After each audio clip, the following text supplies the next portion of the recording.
Katika safari yao wakafika kwenye kijiji fulani au mtaa fulani. Waliwaomba wale wenyeji wawakaribishe nao kama wageni, wale wenyeji wakakataa. Kiongozi wa watu wale akaumwa na mdudu. Wakajaribu kumtafutia kila sampuli ya dawa kumsaidia, wakashindwa. Baadhi yao wakasema, kwa nini tusende kuwajaribu hawa wageni waliokuja? Pengine watakuwa na jambo lolote la kumsaidia.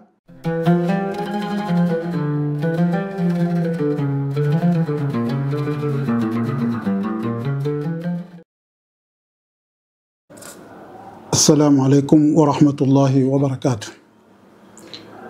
Inna alhamdulillah nahmaduhu wa nasta'inuhu wa nastaghfiruh wa na'udhu billahi min shururi anfusina wa min sayyiati a'malina. Man yahdihillahu fala mudilla lahu wa man yudlil fala hadiya lahu. Wa ashhadu an la ilaha illa Allah wahdahu la sharika lahu. وأشهد أن محمدًا عبده ورسوله أرسله بالهدى ودين الحق ليظهره على الدين كله ولو كره المشركون. أما بعد، فإن أصدق الحديث كتاب الله، وخير الهدي هدي نبينا محمد صلى الله عليه وسلم، وشر الأمور محدثاتها، وكل محدثة بدعة، وكل بدعة ضلالة، وكل ضلالة في النار. Baada ya kumshukuru Mwenyezi Mungu Subhanahu wa Ta'ala na kumtakia rehma na amani Bwana Mtume sallallahu alayhi wasallam, darsa yetu ya leo itakuwa ni kutafsiri suratul Fatiha. Suratul Fatiha ni sura tukufu. Suratul Fatiha ndiyo sura ya kwanza. Suratul Fatiha ndiyo sura ambayo ni lazima Muislamu aisome katika sala zake zote. Kwa hivyo tumeona kuna umuhimu wa kuitafsiri sura hii ili Waislamu wale ambao kwamba hawakubahatika kusoma waweze kupata faida na kufahamu makusudio na maana ya sura hii tukufu. Kwanza kabisa tazungumzia maudhi' nuzul hadhihi sura, mahali iliposhuka sura hii. Hunaka ikhtilafun baina al-ulamai fi maudhi' nuzul surati al-Fatiha.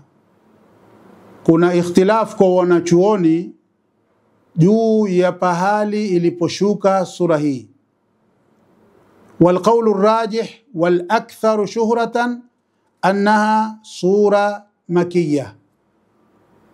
na kauli yenye nguvu na iliyo mashuhuri zaidi inayojulikana ni kuwa sura hii iliteremka Maka.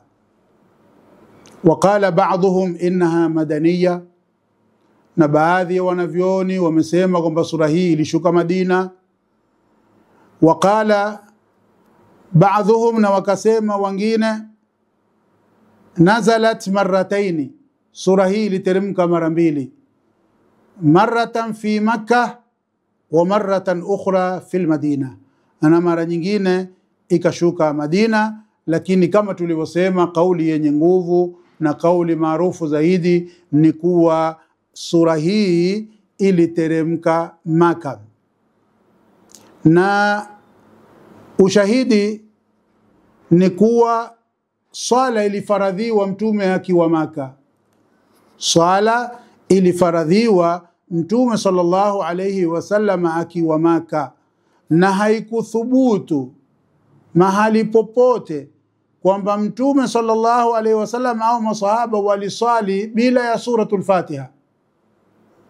Kwa hivyo inaonesha kuwa suratul Fatiha ilishuka Maka, na Mwenyezi Mungu Subhanahu wa Ta'ala akasema katika suratul Hijr aya 87, walaqad atainaka sab'an minal mathani wal Qur'an al-azim, na hakika tumekupa wewe as-sab'a al-mathani, nayo ni suratul Fatiha kama alivyoelezea Bwana Mtume sallallahu alayhi wasallama, والقرآن العظيم na Qur'ani tukufu. Na aya hii ilishuka mtume akiwa Maka, kwa hivyo ni dalili ya kuonesha sura Al-Fatiha ilikuwa imeshashuka wakati huo. Kwa hivyo suratul Fatiha, kauli yenye nguvu ni kuwa ilishuka mtume akiwa Maka. Jambo lingine ni kuhusu idadi. Kam ayatuha, aya za sura hii ni ngapi? Hiya 7 ayatin, sura hii ina aya 7, kama dalla alayhi qawluhu ta'ala walaqad atainaka 7 min al-mathani wal-Qur'an al-azim. Walaqad atainaka 7 min al-mathani wal-Qur'an al-azim, hakika tumekupa wewe 7 min al-mathani, ni suratul Fatiha, na wanavyoni wanasema imeitwa 7 kwa sababu ina aya 7. Walmathani imeitwa al-mathani kwa sababu sura hii yarudiwa katika kila rakaa kwenye swala, ndio sababu ikaitwa 7 na ndio sababu ikaitwa al-mathani. Kwa hivyo kwa dalili ya aya hii, sura hii ina aya 7, na wamenukuu zaidi ya mmoja katika maulama al-ittifaq, wamenukuu ittifaq ala annaha 7, kwamba sura hii ina aya 7. Minhum, miongoni mwa walionukuu Ibn Jarir, ni Ibn Jarir wa ghairuhu na wengine.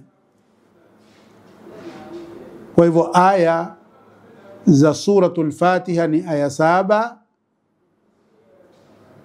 na kuna waliosema bismillahi ni aya katika suratul Fatiha, na kuna waliosema bismillahi si aya katika suratul Fatiha, bali bismillahi ni aya mustaqil au mustaqilla, aya mustaqilla, aya ya kivyake, imewekwa kama vile ilivyowekwa katika sura nyingine, kuunganisha baina sura na sura, kama ilivyo katika sura zote za Qur'ani isipokuwa suratu Baraa. Na kuna waliosema ni aya katika Qur'ani au katika suratul Fatiha. Bismillahi ni aya katika suratul Fatiha, lakini si aya katika sura nyingine. Katika sura nyingine ni aya ya kivyake, lakini kwenye suratul Fatiha bismillahi ni aya. Huwezi kusoma suratul Fatiha kwenye sala bila ya kusoma bismillahi. Ukifanya hivyo itakuwa wewe umeipunguza suratul Fatiha. Na kuna wanaosema suratul Fatiha si aya, na kauli hii ndio kauli yenye nguvu, kwamba suratul Fatiha si aya katika bismillahi si aya katika suratul Fatiha, bal ni aya ya kivyake mustaqil. Na dalili ziko, tutaziona huko mbele insha Allah taala. Na sura hii ina vilima 25 na ina harufu 113. Suratul Fatiha ina harufu 113. Sura ndogo, lakini ukisoma thawabu zake ni nyingi sana. Sababu Mtume sallallahu alayhi wasallam anasema, man qaraa harfan min kitabillahi falahu biha 10, mwenye kusoma harfu moja katika kitabu cha Mwenyezi Mungu atapata kwa harufu hiyo thawabu 10. Wala aqulu alif lam mim harfun, wala sisemi alif lam mim harfun, sisemi kwamba hii alif lam mim harfu 3 ndio harfu, la, walakin alifu harfun wa mimu harfun wa lamu harfun. Sasa harfu 113 za suratul Fatiha ukizipigia hisabu utapata thawabu 1013. Thawabu nyingi sana kwa suratul Fatiha, sura fupi, mbali faida zake ambazo kwamba ziko nyingi. ambazo maulama wamezizungumzia na kuzitaja. Kwa hivyo sura hii ni sura adhim sana. Vile vile sura hii ina majina mengi. Wanavyoni wametaja majina mengi, miongoni mwa majina yake ni Fatihatul Kitab. Sura hii yaitwa Fatihatul Kitab na imekuja katika Sahihaini Bukhari na Muslim, hadithi ambayo imesimuliwa na Ubada bin Samit anna an-nabiy sallallahu alayhi wasallam qala la salata liman lam yaqra bi Fatihatil Kitab, hana sala mtu ambaye hakusoma Fatihatul Kitab. Hilo ni jina la suratul Fatiha, na imeitwa Fatihatul Kitab, imeitwa al-Fatiha kwa sababu liftitahi suratil Qur'ani biha, kwa sababu ya kufungua sura za Qur'ani kwa sura hii, kitabatan wa qira'atan, katika maandishi na katika kusoma. Ukiangalia sura ya kwanza katika Qur'ani iliyopangwa utapata ni suratul Fatiha. Kwa sababu hiyo ndio inaitwa al-Fatiha, liannana nastaftihu al-Qur'ana bihadhihi sura. Jina lingine la sura hii ni Ummul Kitab, pia inaitwa Ummul Kitab, mama wa kitabu, mama wa Qur'ani. Imekuja katika Al-Musnad na katika Sunan Ibn Majah عن عائشة رضي الله عنها قالت, عائشة رضي الله عنها alisema سمعت رسول الله صلى الله عليه وسلم, nilimsikia mtume sallallahu alayhi wasallam yaqulu, akisema man salla salatan, yoyote mwenye kuswali swala, man salla salatan, yoyote mwenye kuswali swala, lam yaqra fiha bi ummil kitabi, na asisome katika swala hiyo ummul kitabi surat al-Fatiha, fahiya khidajun, swala hiyo ni punguani, swala hiyo haikukamilika. Rawahu Muslim, hadithi hii imepokewa na Imamu Muslim. Jina lingine la sura hii ni Ummul Quran, mama wa Quran, na zimekuja hadithi nyingi kuja kulielezea jina hili. Hadithi nyingi zimetaja jina hili la Ummul Quran. Vile vile sura hii yaitwa As-Sab'u al-Mathani kama tulivyotaja hapo mwanzo, na alitafsiri hii As-Sab'u al-Mathani mtume sallallahu alayhi wasallama, alitafsiri As-Sab'u al-Mathani kuwa ni suratul Fatiha. Na waliosema As-Sab'u al-Mathani katika masahaba miongoni mwao ni Ibn Abbas, Ibn Umar, Al-Hasan na pia Mujahid. Katika ulama tafsiri Mujahid wa Ikrima wa khalqun kathirun, na wengi katika wanavyoni wameitaja kwamba As-Sab'u al-Mathani ni suratul Fatiha. Jina lingine Al-Qur'anul Azim, kama qala an-nabiy sallallahu alayhi wasallam, kama alivyosema mtume sallallahu alayhi wasallama, innahu sab'un min al-mathani wal Qur'anul Azim alladhi utituhu, hakika hii ndiyo sab'u al-mathani niliyopewa mimi, wal Qur'anul Azim, na Qur'ani tukuf. Hii suratul Fatiha mtume akasema ndiyo as-sab'u al-mathani wal Qur'anul Azim alladhi utituhu. Jina lingine la sura hii ni as-salat, faqad thabata fi hadithi Abi Hurairah radhiyallahu anhu, imethubutu katika hadithi iliyopokewa na Abi Hurairah radhiyallahu anhu عن النبي صلى الله عليه وسلم قال قال الله تعالى قسمت الصلاة بيني وبين عبدي نصفين, nimeigawanya sala baina yangu na baina ya mja wangu nusu mbili. Fanisfuha li, nusu moja ni yangu, wa nisfuha li abdi, na nusu nyingine ni ya mja wangu, wali abdi ma saala, na mja wangu atapata lile aliloliomba. Kharajahu Muslim, hadithi hii imetolewa na Imamu Muslim. Asema Mwenyezi Mungu Subhanahu wa Ta'ala, nimeigawanya swala baina yangu na baina ya mja wangu. Fa idha qala al-abdu, mja anaposema alhamdulillahi rabbil alamin, mja anaposema alhamdulillahi rabbil alamin, qala Allahu ta'ala hamidani abdi, mja wangu amenihimidi.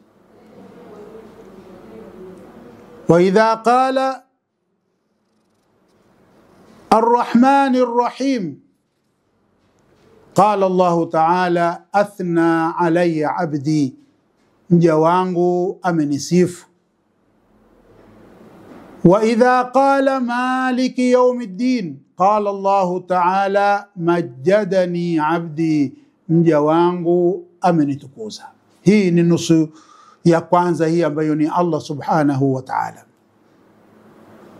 وإذا قال إياك نعبد وإياك نستعين قال الله تعالى هذا بيني وبين عبدي، hili ni baina yangu na baina ya mja wangu. La kwanza ni la Allah Subhanahu wa Ta'ala, pale mwanadamu anapomwambia Mwenyezi Mungu iyyaka na'budu, wewe peke yako tunakuabudu.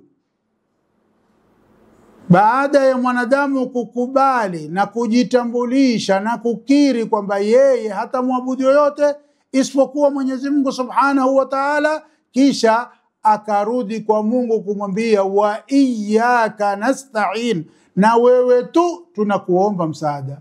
Hili moja ni kuthibitisha na kukiri ibada kuwa ni ya Mungu, na hili la pili ni kutaka msaada kutoka kwa Allah Subhanahu wa Ta'ala. Ndipo Mungu akasema hadha baini wa baina abdi wa li'abdi ma sa'al.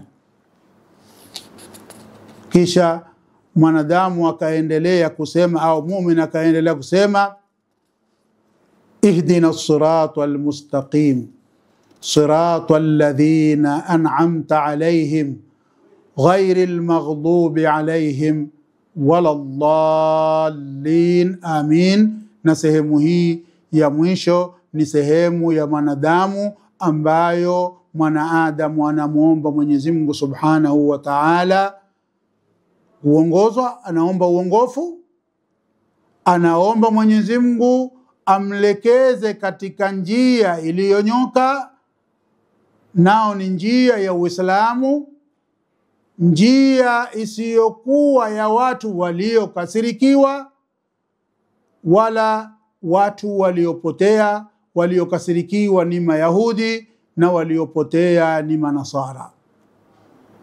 Kwa hivyo hadithi hii Allah Subhanahu wa Ta'ala ameanza na qasamtu salata baini wa baina abdi. Ametaja kwamba swala, ameitaja suratul Fatiha kwa jina la swala. Hakusema qasamtul Fatihata ama jina lingine, yeye amesema qasamtu salata, nimeigawanya suratul Fatiha baina yangu na baina ya mja wangu. Jina lingine ni Ar-Ruqya.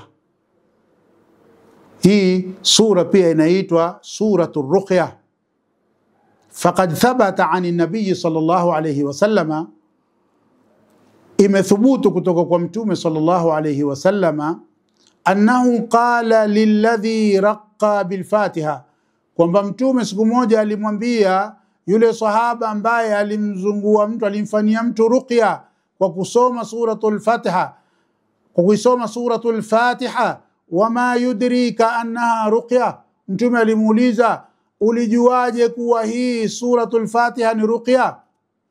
Kuna kisa, masahaba walitoka kwenda safari fulani. Katika safari yao wakafika kwenye kijiji fulani au mtaa fulani. Walipofika waliwaomba wale wenyeji wawakaribishe nao kama wageni. Wale wenyeji wakakataa. Mara mkubwa au kiongozi wa watu wale akaumwa na mdudu, nyoka au nge au mdudu yoyote. Tumeelezewa kuwa aliumwa na mdudu ludhigha. Wakajaribu kumtafutia kila sampuli ya dawa kumsaidia, wakashindwa. Baadhi yao wakasema, kwa nini tusende kuwajaribu hawa wageni waliokuja, pengine watakuwa na jambo lolote la kumsaidia. Wakakubaliana, wakaenda wakawambia, sisi kuna mtu wetu ameumwa, kwa hivyo ikiwa mna lolote la kumsaidia tuomba mumsaidie. Mmoja katika masahaba akasema, mimi naweza kumfanyia ruqya, mimi nafanya ruqya, lakini sitafanya ruqya mpaka mutulipe, sababu tuliwaomba mtukaribishe mkakataa. Sasa mkitaka mtukaribishe, mkitaka ni wazungue mutulipe. Wakazungumza, wakakubaliana kwamba watawalipa mbuzi. Yule sahaba akaenda kumzungua yule bwana wa kumsomea suratul Fatiha. Alipomaliza yule bwana akaondoka mzima, hana chochote. Utadhani ni ngamia amefunguliwa ile kamba aliyokuwa amefungwa, kashikandia ganda zake mzima. Wakapewa kile ambacho walikuwa wameahidiwa. Kisha wao wakasema maswahaba kuwa tusifanye lolote kwa hawa mbuzi tuliopata au hiki tulichopewa mpaka kwanza turudi kwa mtume tumuulize kuwa je, tulikuwa tunafaa kuchukua hiki sisi kwa sababu ya hii shughuli. Wakaenda wakamuelezea mtume sallallahu alayhi wasallama. Mtume akawakubalia na akamuuliza yule bwana, wama yudrika annaha ruqya, ni lipi lilo kujulisha ama ulijuaje kuwa hii ni ruqya? Kisha mtume akawaambia, nendeni mukale na mimi pia nipeni fungu langu, munitole na mimi fungu langu katika hiyo nyama. Kwa hivyo hii pia ni dalili ya kuonesha kwamba sura hii inaitwa sura ar-ruqya au ruqyatul haq, ruqya ya kweli kama ilivyothubutu katika hadithi hii ambayo tumezungumza. Jina lingine ni alhamdu, ni jina la alhamdu.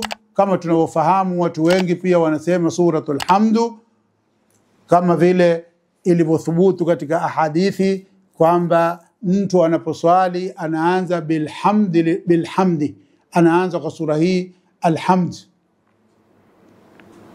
Na kwa ufupi, sura hii ina majina mengi mpaka al-Imam Fakhrur Razi kwenye tafsiri yake anasema Mwenyezi Mungu Subhanahu wa Ta'ala ameita sura hii kwa majina mengi mpaka mimi nimesimama katika utafiti wangu na bahthi yangu kwenye majina zaidi ya 20, na hili linaonyesha ala sharafi hadhihi sura, linaonyesha utukufu wa sura hii.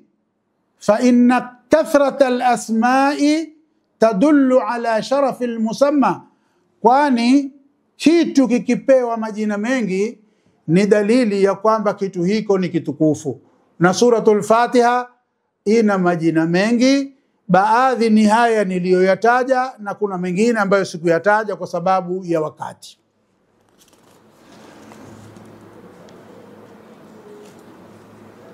Jambo lingine ni fadhailu hadhihi sura. Sura hii ni a'dhamu suratin fil Qur'ani wa afdaluha. Sura hii ni sura tukufu sana katika Qur'ani. Imepokewa katika Sahih al-Bukhari an Abi Sa'id ibn al-Mu'alla qala, alisema qala li Rasulullah sallallahu alayhi wasallam, siku moja mtume sallallahu alayhi wasallam aliniambia mimi, ala uallimuka suratan hiya a'dhamu suratin fil Qur'ani qabla an takhruja min al-masjid, je, sikufundishi wewe sura ambayo ndiyo sura tukufu sana katika Qur'ani kabla hujatoka msikitini? Qal, anasema Sa'id, Abi Sa'id ibn al-Mu'alla anaelezea, nikasema fa akhadha biyadi. Abi Sa'id anaelezea kwamba Mtume sallallahu alaihi wasallama akanishika mkono wangu, falamma arada an yakhruja min almasjidi, Mtume alipotaka kutoka msikitini, qultu, nilisema, ya Rasulullah, innaka qulta la uallimannaka a'zama suratin fil Qur'an, wewe umenambia kwamba nitakufundisha sura tukufu katika Qur'ani. Qala, Mtume akasema, naam, ndiyo. Alhamdulillahi rabbil alamin, sura yenyewe ni alhamdulillahi rabbil alamin, wa hiya sab'ul mathani wal Qur'anul azim alladhi utituhu, nayo ni as-sab'ul mathani wal Qur'anul azim alladhi utituhu, ni sab'ul mathani na Qur'ani tukufu ambayo nimepewa na Mwenyezi Mungu Subhanahu wa Ta'ala. Hadithi hii imepokewa na Imamu Bukhari. Vile vile katika kuelezea fadhila za sura hii na utukufu wake, Mtume sallallahu alayhi wasallam amesema, ma anzala Allahu fi at-Taurati wala fi al-Injili mithla ummi al-Qur'an, Mwenyezi Mungu hakuteremsha katika Taurati wala katika Injili mfano wa ummi al-Qur'an, mfano wa suratul Fatiha, wa hiya sab'ul mathani, na ndiyo hii inayoitwa as-sab'u al-mathani. Kwa hivyo sura hii ni sura tukufu kuliko sura zote za Qur'ani, na Mwenyezi Mungu Subhanahu wa Ta'ala ametuamuru sisi Waislamu tuisome sura hii kila rakaa katika swala zetu. Ndio sura hii miongoni mwa fadhila zake moja ni hiyo, kwamba sisi tumelazimishwa kuisoma sura hii katika swala zetu zote, bali katika kila rakaa ya swala zetu. Asema Mwenyezi Mungu Subhanahu wa Ta'ala, Bismillahir Rahmanir Rahim, kwa jina la Mwenyezi Mungu mwenye kurehemu wema na waovu hapa duniani,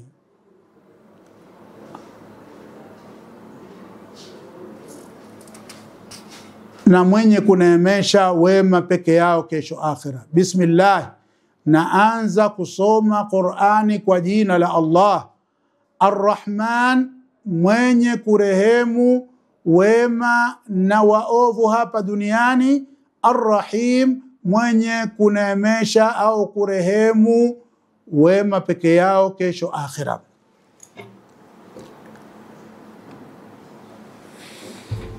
Mwenyezi Mungu Subhanahu wa Ta'ala ameanza sura hii kwa jina lake. Hapa kuna mafunzo makubwa kwamba mu'min anapoanza jambo lake aanze na jina la Mwenyezi Mungu Subhanahu wa Ta'ala, na ndivyo alivyotufundisha Bwana Mtume sallallahu alayhi wasallam. Unapoanza jambo lako lolote, jambo zuri, uanze na kulitaja jina la Allah Subhanahu wa Ta'ala.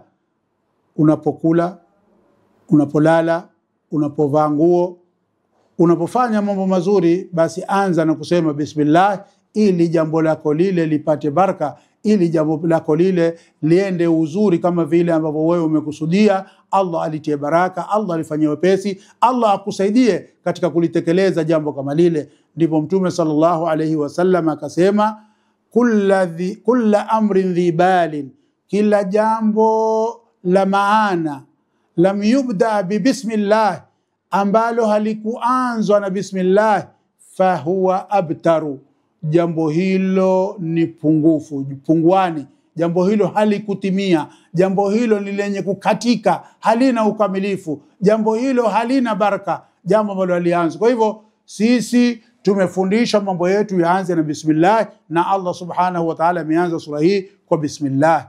Ar-Rahman ni jina miongoni mwa majina ya Mwenyezi Mungu Subhanahu wa Ta'ala ambalo limetokana na neno ar-rahma. War-rahma sifatun min sifati Allah Subhanahu wa Ta'ala, ni sifa miongoni mwa sifa za Mwenyezi Mungu Subhanahu wa Ta'ala.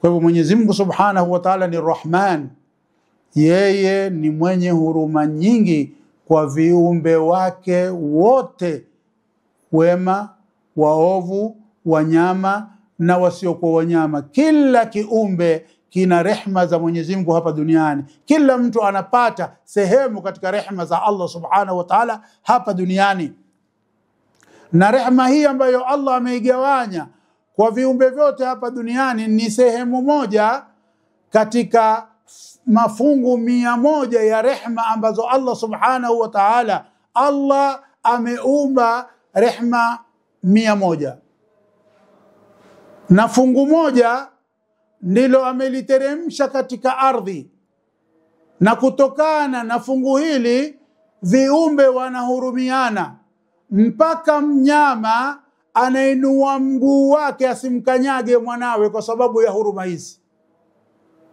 Rehma moja tu katika mafungu 100 ndizo hizi ambazo zatumika katika ardhi kwa viumbe vyote.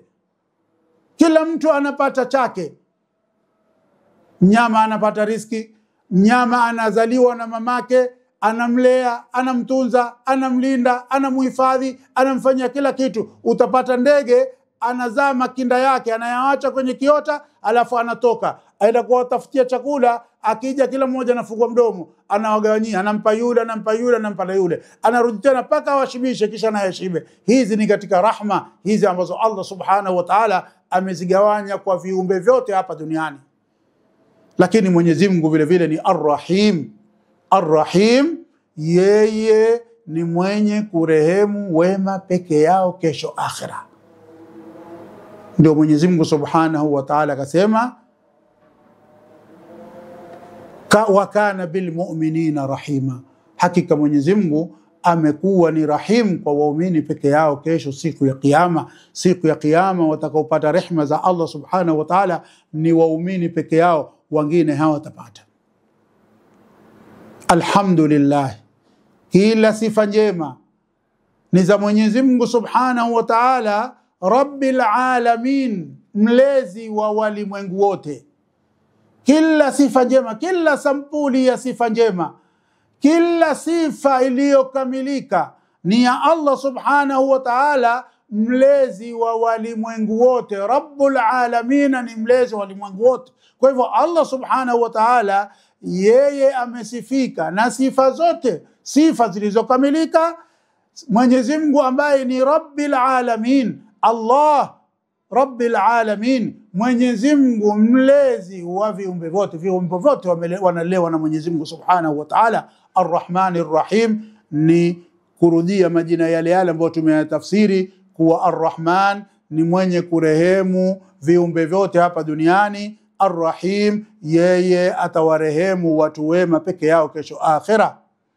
Maliki yaumiddin, mfalme wa siku ya malipo. Allah subhanahu wa ta'ala ndiye mfalme, yeye ndiye mmiliki. Maliki yaumiddin au maliki yaumiddin, mwenye kumiliki siku ya malipo au mfalme wa siku ya malipo. Na yote haya yako kwa Mwenyezi Mungu subhanahu wa ta'ala. Yeye ni maliki yaumiddin. Ikiwa yeye ni maliki yaumiddin, yeye basi ndiye maliki yaumiddin, ndiye mwenye kuimiliki siku ya malipo, nayo ni siku ya kiyama. Hakuna mtu ambaye atakuwa ni mwenye kumiliki lolote siku ya kiyama. Hakuna mfalme, hakuna tajiri, hakuna mwenye cheo ya aina chochote atakayekuwa na nafasi, atakayekuwa na uwezo, atakayekuwa na maamuzi kesho siku ya kiyama illa Mwenyezi Mungu subhanahu wa ta'ala. Kwa hivyo Allah subhanahu wa ta'ala amejisifu kwamba yeye ni maliki yaumiddin, ni mmiliki wa siku ya kiyama, na atanadi siku hiyo akisema limanil mulku al-yawm, leo ufalme ni wa nani? Hakuna yoyote atakayejibu illa Mwenyezi Mungu subhanahu wa ta'ala aseme lillahi al-wahid al-qahhar, ufalme ni wa Mwenyezi Mungu mmoja, Mwenyezi Mungu mwenye nguvu, Mwenyezi Mungu awezaye kufanya, ana uwezo wa kufanya kila analotaka na kwa namna anayotaka yeye na kwa njia anayotaka yeye. Yeye ndiye mmiliki wa siku hiyo, na siku hiyo atawapa rehema zake waja wake wema, wale waliokuwa waumini hapa duniani, wale walomtii Allah subhanahu wa ta'ala na kumfuata mtume wake sallallahu alayhi wasallam.